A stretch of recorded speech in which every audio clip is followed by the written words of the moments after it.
शौनक आदि ऋषियों ने सुत जी से एक बार शिव पुराण सुनाने का आग्रह किया।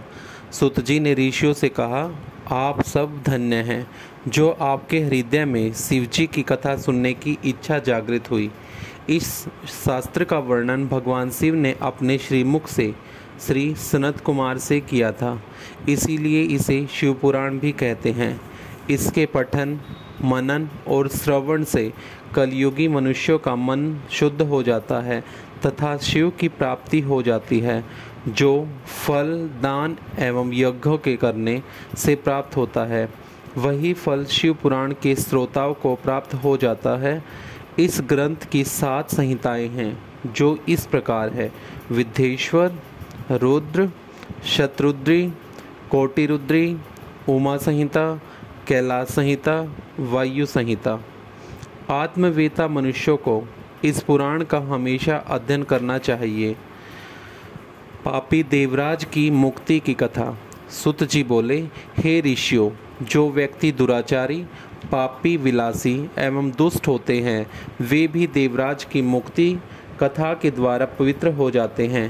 लालची, मिथ्याभासी, माता पिता को दुख देने वाले, दंभी, पाखंडी, क्रूरात्मा, द्वेषी, पतित, हिंसक और निर्दयी पुरुष भी कलयुग में इसके द्वारा पवित्र हो जाएंगे। इस प्रसंग से मैं आपको एक प्राचीन इतिहास सुनाता हूँ, जिसके सुनने से सभी पापों का नाश हो जाता है।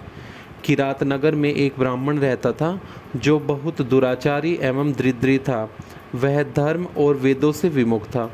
वह इतना गिरा हुआ था कि वह स्नान तक नहीं करता था। उसने अधर्म से बहुत सा धन एकत्रित कर लिया था। वह एक बार एक तालाब पर नहाने के लिए गया। उसी समय वहाँ एक वैश्या भी आई, जिसका नाम शोभावती था। वह उसे वैश्या को देखकर उसकी ओर आकर्षित हुआ। वह वेश्या भी उसे देखकर परम प्रसन्न हुई। वे दोनों चिरकाल तक विहार करते रहे।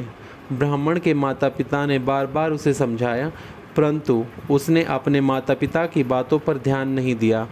उस अधम ब्राह्मण ने एक दिन ईर्ष्यावश रात्रि में अपने माता पिता व पत्नी का वध कर दिया और उनकी समस्त संपत्ति वैश्या को दे दी। देवयोग से एक दिन वह प्रतिष्ठापुर में आया। उसने वहाँ एक शिव मंदिर देखा, जिसमें अनेक साधु महात्मा एकत्रित थे। वह ब्राह्मण अचानक वहाँ बीमार हो गया।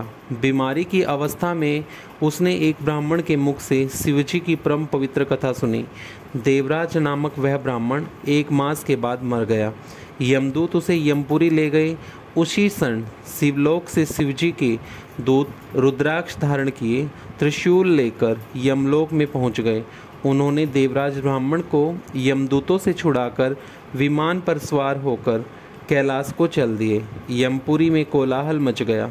शोर को सुनकर यमराज स्वयं पधारे और शिवजी के 4 दूतों को देखकर उनकी पूजा की। धर्मराज अपने ज्ञान चक्षु द्वारा सब कुछ जान गए थे।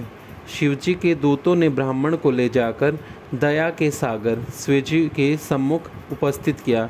हे मुनिवरों, शिवजी की यह कथा परम पवित्र है, जिसके स्वर्ण मात्र से महापापी ब्राह्मण देवराज भी मुक्ति पा गया। इस प्रकार शिवपुराण की कथा को विधिपूर्वक सुनने से अमर फल की प्राप्ति होती है। ओम नमः शिवाय।